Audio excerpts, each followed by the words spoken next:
안녕하세요. KRC 부동산 경제연구소 권호숙 대표입니다. 2020년 이제 올 한 해 마무리 시간을 가져보도록 하겠습니다. 우선 정책적으로 많은 정책을 발표를 했습니다. 24번째 정도 대책을 발표를 했는데요. 그 중에서도 제일 와닿는 정책 몇 가지만 요약해서 말씀드리고 마무리 인사하는 시간을 가져보도록 하겠습니다. 우선 보시게 되면 7월 11일 날 임대사업자 폐지 제도가 나오면서 임대사업 등록하신 분들이 굉장히 많은 혼란을 겪었습니다. 이게 아마 제일 많은 큰 이슈가 아니었나 싶고요. 두 번째로 보시면 6.17 부동산 대책을 대출 규제에 들어가면서 많은 변화가 일어났죠.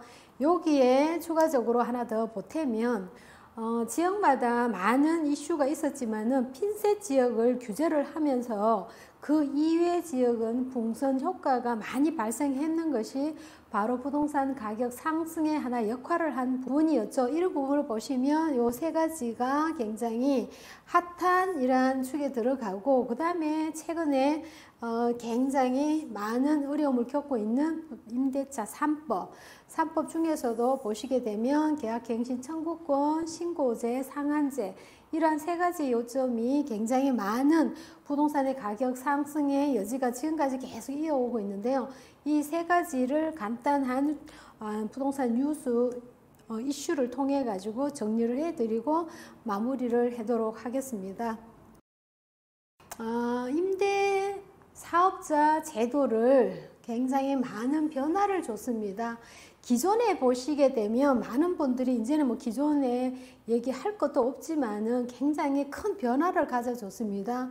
한때 정부에서 임대사업을 장려를 했다가 7월 10일 날 임대사업자에 대한 제도가 굉장히 많은 변화를 가져줌으로써 굉장히 혼란이 컸죠. 그 내용을 보시게 되면 아파트 다세대 다가구 4년 8년 장기 임대를 운영을 했다가 아파트는 완전히 다 등록 자체를 폐지를 했고, 새로 신규로 등록하는 제도가 의무 기간이 10년이었습니다.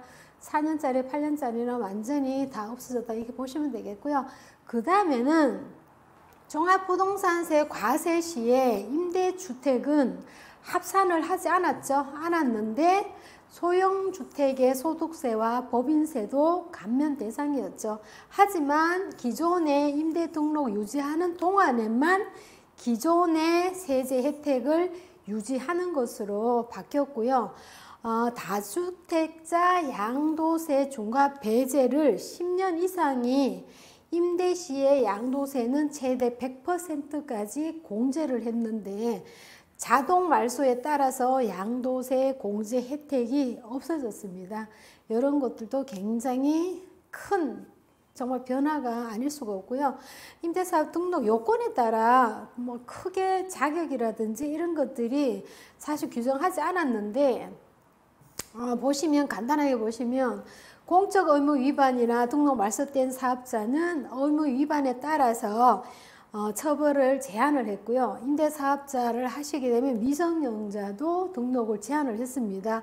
또한 사업자는 보증보험 가입이 의무화가 되었고요. 사업자가 임대인에게 세금 체납 여부하고 선순위 보증금 현황에 따라 정보 제공에 대한 의무화가 새로 생겼죠. 이런 큰 변화로 인해 가지고 굉장히 부동산 규제가 후폭풍이 굉장히 크게 와닿았다, 이렇게 보시면 되겠고요. 그 다음에 보시게 되면 6.17 부동산 규제 중에서도 대출 규제인데요. 이 대출 규제는 사실 부동산에 굉장히 민감한 부분이죠. 이런 민감한 부분이 굉장히 많이 적중이 됐던 것이 바로 6.17 부동산 규제에 대한 대출 규제입니다. 여기에 따라서 플러스 핀셋 지역과 그렇지 않는 지역의 풍선 효과가 굉장히 크게 나와 있었는데요. 이 지역을 보시면 투기 지역과 투기 과열 지역과 조정 대상 지역인데요. 보신 바와 같이 전 서울시를 토대로 봤을 때에 수도권과 서울시의 모든 지역이 포함됐다 보시면 되겠고요. 여기에 따라서 이제 지방까지 굉장히 지금 현재 확장이 되고 있는 추세다 이렇게 보시면 되겠는데요.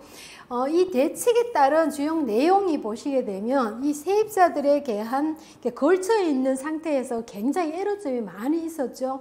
규제되기 전인가 규제되고 난 이후인가에 따라서 계약에 따라서 하물며 전세 계약에 따라서 대출이라든지 이런 규제 조건에 따라서 많은 변화가 일어나왔던 것이 바로 6.17 부동산 대책 대출에 대한 규제가 나오고 이러한 것들이 굉장히 많이 혼란 속에 굉장히 혼란스러웠습니다.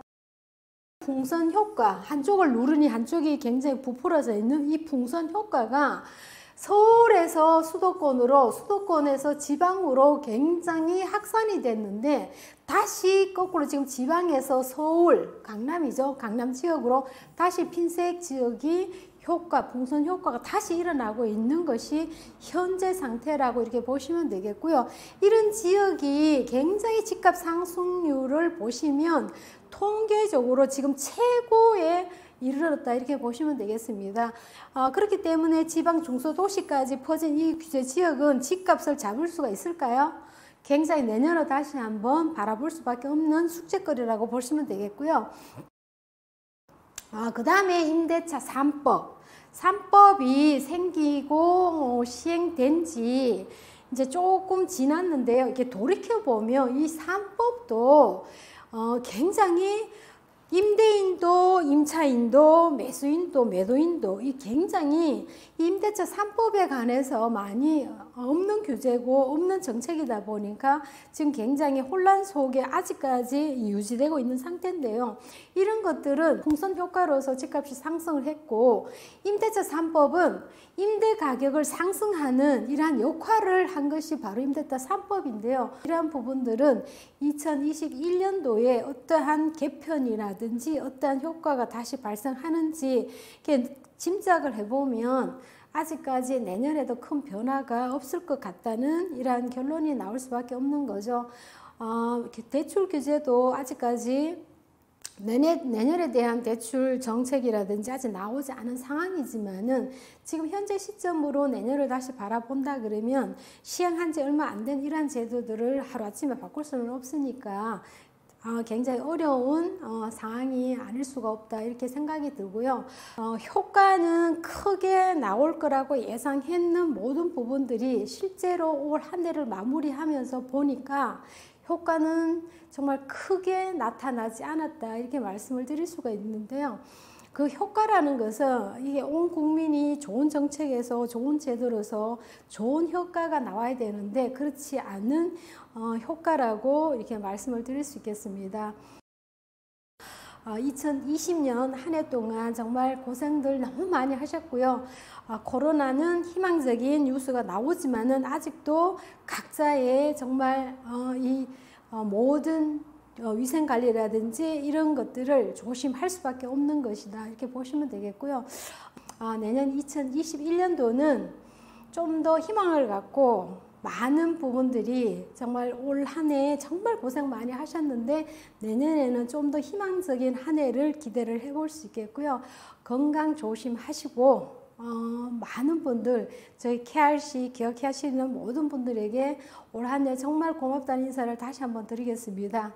가정마다 행복하고 건강한 내년을 맞이하시기를 미리 새해 인사를 드리겠습니다. 새해 복 많이 받으시고요. 내년에는 다시 건강하고 행복한 얼굴로 다시 찾아뵙도록 하겠습니다. 감사합니다.